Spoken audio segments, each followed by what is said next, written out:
지금으로부터 12년 전 23살이던 저는 간호전문대를 졸업하고 병원에서 일하던 중 의료 선교 활동으로 인도네시아 바탐 섬을 찾게 되었습니다. 그곳에서 지금의 전 남편을 처음 만났습니다. 저는 의료팀 간호를 맡았고 그는 빈민층 가옥 보수와 물품 지원을 담당했습니다.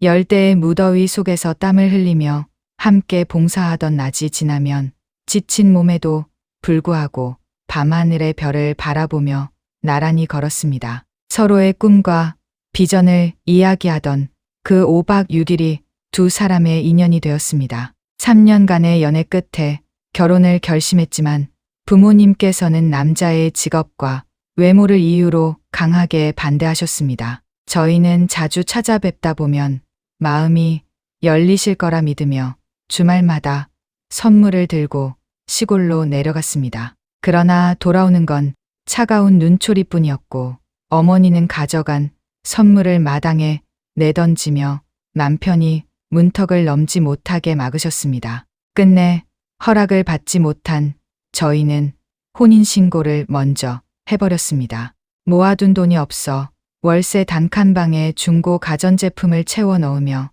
살림을 시작했습니다. 이 사실을 아신 부모님의 반대는 더욱 거세졌고 없는 자식 취급을 받는 지경에 이르렀습니다. 설날에 용기를 내어 찾아갔지만 그날도 마찬가지였습니다. 어머니는 가져간 선물을 열어보지도 않고 내팽개치시며 저희를 집 밖으로 내쫓으셨고 남편에게 심한 말을 퍼부으시며 대문 밖으로 밀어내셨습니다. 더 이상 참지 못한 남편이 그 손을 뿌리치는 순간 어머니는 중심을 잃고 마당에 쓰러지셨습니다. 오빠가 달려나와 남편의 멱살을 잡았고 남편은 그대로 밖으로 뛰쳐나가 버렸습니다. 그날의 실수로 저희는 형제들에게까지 외면을 받게 되었습니다. 몇 달 후 첫 아이를 임신했습니다. 임신 소식이라면 마음이 조금은 누그러드실까 싶어 부모님 댁에 전화를 드렸는데 아버지가 받으셨습니다. 수화기 너머로 아버지의 목소리가 들리자 저는 그만 울음을 터뜨리고 말았습니다. 엄마 앞에서는 큰 소리치던 제가 아버지 앞에서는 그저 어린 딸로 돌아가 아무 말도 못한 채 울기만 하다 기쁜 소식도 전하지 못하고 전화를 끊었습니다. 10달 뒤 아들을 낳았고 2년 후 둘째 딸이 태어날 때는 남동생이 소식을 전해드렸지만 부모님은 끝내 오시지 않았습니다. 서운함은 시간이 흐르며 원망이 되었습니다. 그러던 어느 날 유일하게 제 마음을 이해해 주던 남동생에게서 전화가 왔습니다. 아버지가 가나안 말기라는 소식이었습니다. 하늘이 무너지는 것 같았습니다. 제가 속을 썩여 병을 들인 것만 같아 가슴이 무너졌습니다. 남은 시간이 5달. 저는 그 짧은 시간 안에 아버지께 결혼식을 보여드리고 싶었습니다.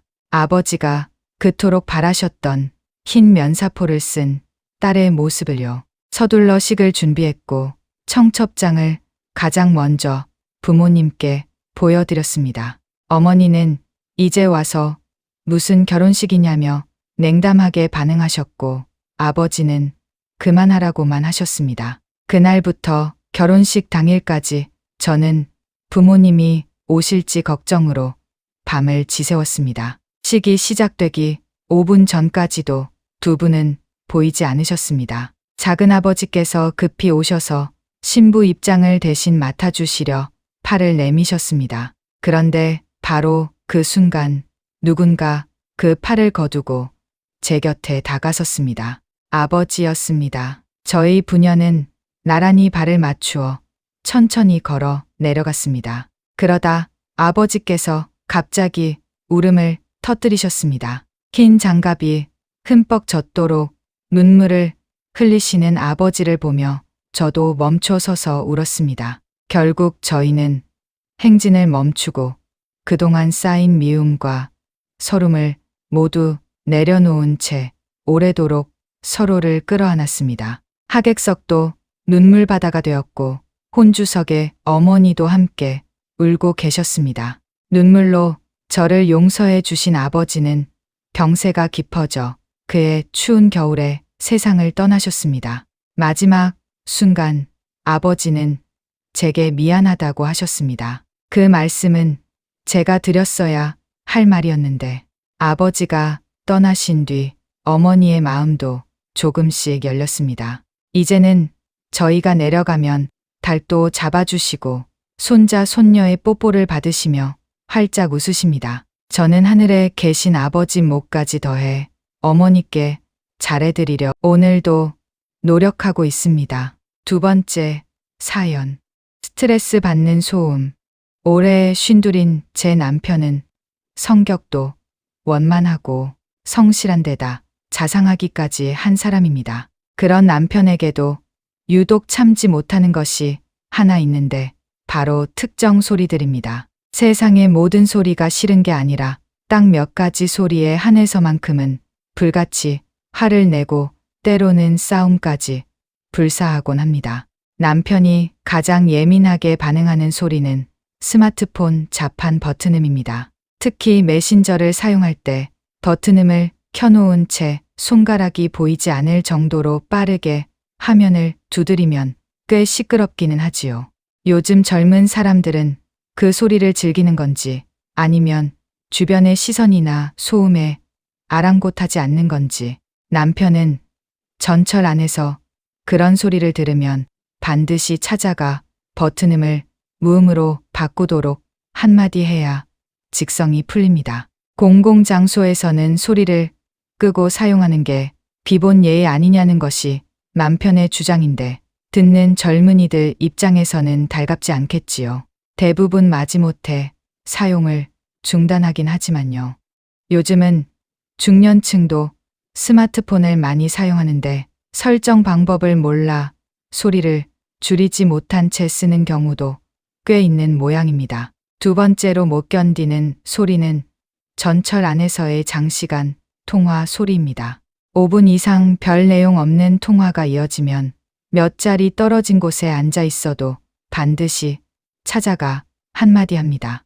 대중교통에서는 용건만 간단히 하는 것이 기본 상식인데 다른 승객들이 불편해하는 게 보이지 않느냐는 것입니다. 좀 더 단호하게 말할 때는 자신의 개인 잡담을 언제까지 들으며 가야 하느냐고 따지기도 한답니다. 대부분은 금방 통화를 끊지만 아예 막무가내로 나오는 사람과는 멱살잡이 직전까지 간 적도 있다고 합니다.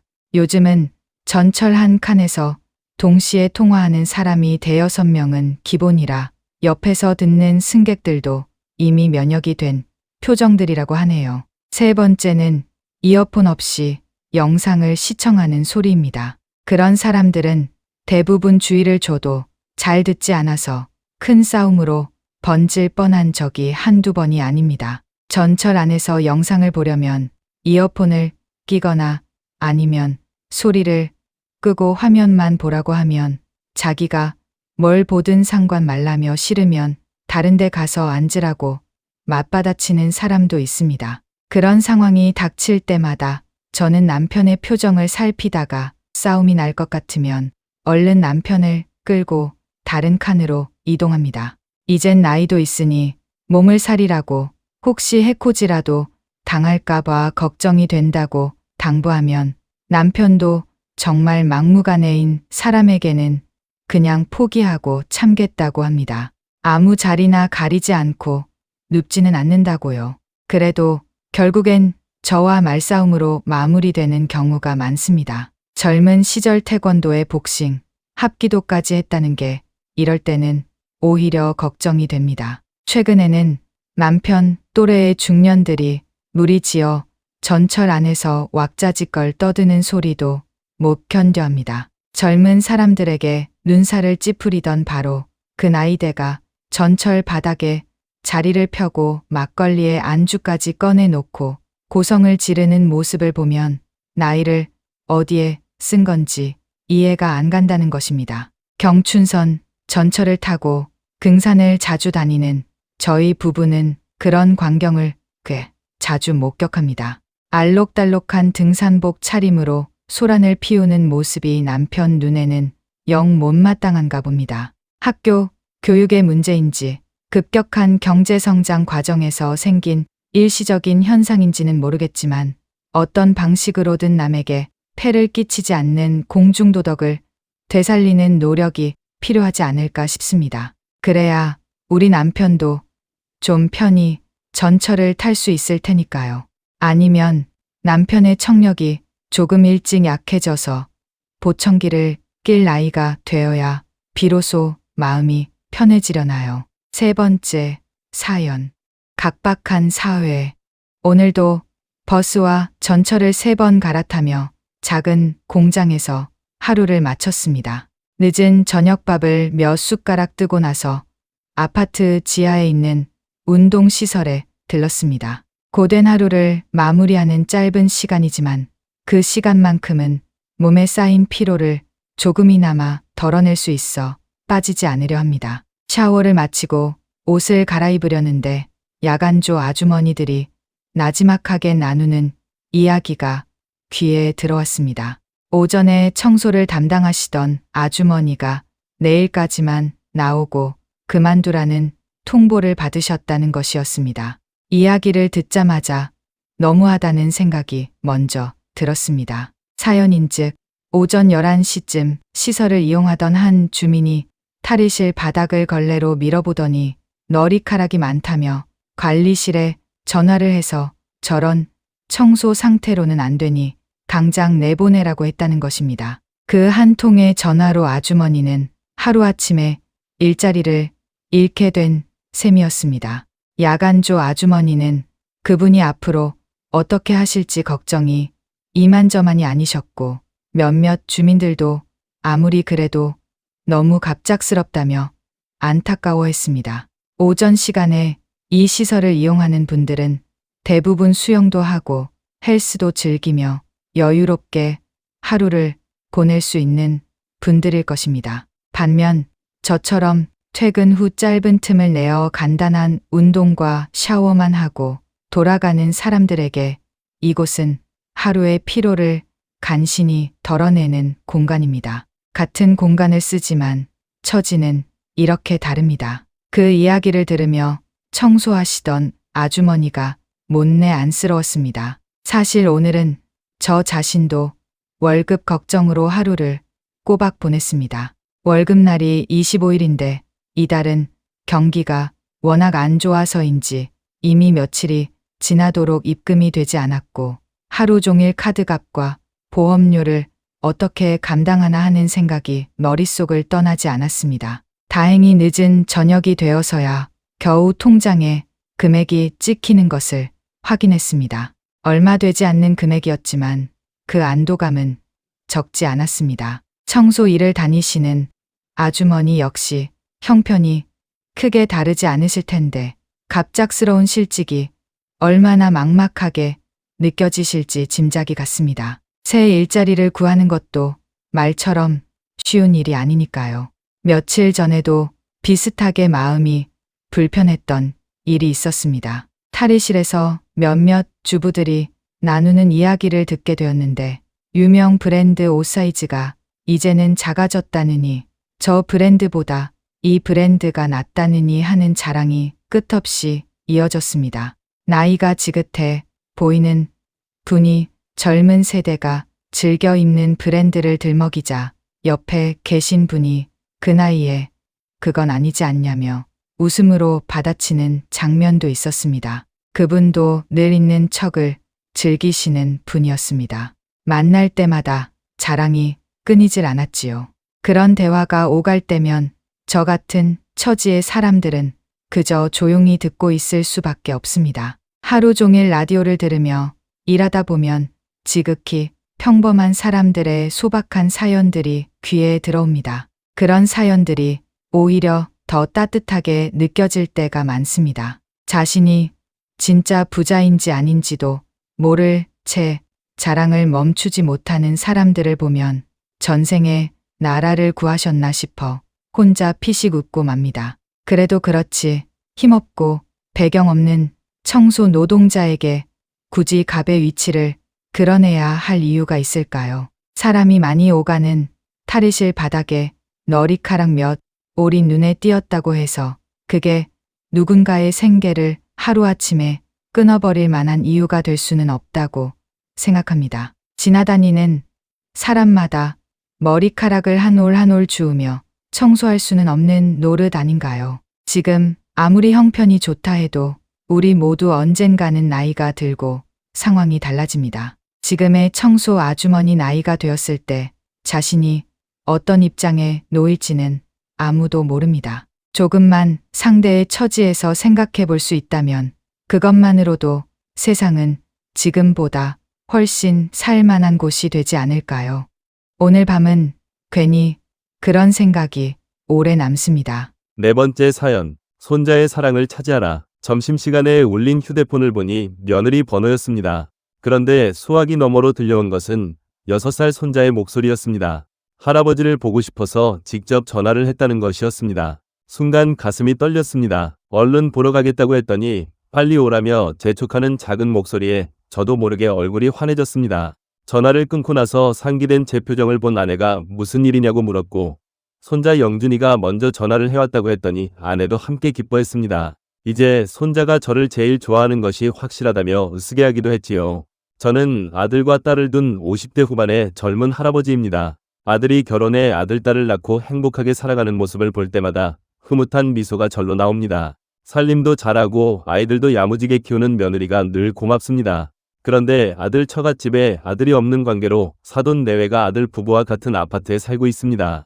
덕분에 손자 영준이와 손녀 가인이는 외조부모의 사랑을 듬뿍 받으며 자라고 있습니다. 그러다 보니 친할아버지인 저보다 외할아버지를 더 따르는 것 같아 내심 질투가 생길 때도 있었습니다. 외모며 성격이며 저를 빼닮은 손자인데 말이지요.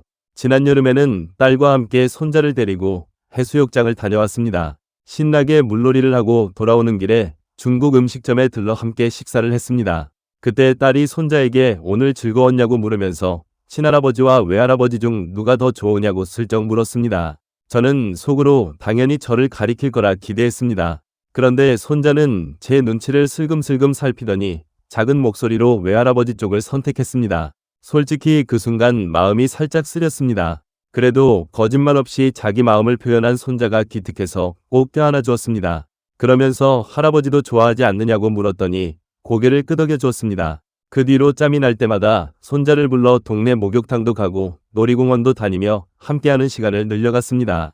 그리고 어느 할아버지가 더 좋으냐는 질문은 더 이상 하지 않기로 했습니다. 그러다 지난 일요일 손자와 함께 교회를 다녀온 뒤 목욕탕에 들렀습니다. 냉탕과 온탕을 오가며 즐거운 시간을 보내고 나서 오늘은 제대로 점수를 따야겠다는 생각이 들었습니다. 장난감을 사주겠다고 하자 손자가 눈을 반짝이며 제 손을 꽉 잡았습니다. 마트 장난감 코너에 들어선 손자는 잔뜩 진열된 장난감 앞에서 입을 다물지 못하고 한참을 구경하다가 큼직한 조립식 모형 자동차 앞에서 멈춰 섰습니다. 가격을 보니 가슴이 뜨끔했지만 제가 제일 사랑하는 손자가 고른 것인데 눈 딱 감고 결제했습니다. 손녀 장난감도 하나 골라 함께 계산을 했더니 손녀도 어쩔 줄 몰라 하며 좋아했습니다. 차에 오르자마자 이 순간을 놓쳐서는 안 되겠다 싶었습니다. 오늘 기분이 좋으냐고 물으며 하늘만큼 땅만큼 사랑한다고 꼭 껴안아 주었더니 손자도 품 안에서 해맑게 저를 올려다보았습니다. 그리고 드디어 물었습니다. 이 할아버지가 좋으냐? 아파트 할아버지가 좋으냐고요. 손자는 망설임 없이 저를 가리키며 꼭 안기더니 뽀뽀까지 해주었습니다. 무엇과도 바꿀 수 없는 행복한 순간이었습니다. 기쁜 마음으로 아들 집에 도착했더니 현관 앞에 사돈인 외할아버지가 손자를 마중 나와 있었습니다. 차에서 내린 손자는 외할아버지를 발견하자 다시 눈치를 살피더니 냉큼 달려가 안겼습니다. 영준이다운 모습이었습니다. 사돈과 인사를 나누고 장난감을 내려준 뒤 손자에게 간다고 하자 이번에는 외할아버지 눈치를 보면서도 제게 와서 잘 가시라며 뽀뽀를 해주었습니다. 사슴처럼 맑은 눈동자와 눈을 맞추며 헤어지고 집으로 돌아오는 차 안에서 그 작은 입술에 온기를 떠올리면 내내 흐뭇했습니다. 그 뒤로 손자는 가끔 먼저 전화를 걸어오고 저는 하루에 한 번은 꼭 손자 목소리를 들어야 밥맛이 나는 지경이 되었습니다. 나이가 들면 어린아이가 된다고들 하는데 지금 제 마음이 꼭 그런 것 같습니다. 오늘도 손자를 생각하며 혼자서 중얼거립니다. 영준아, 사랑한다.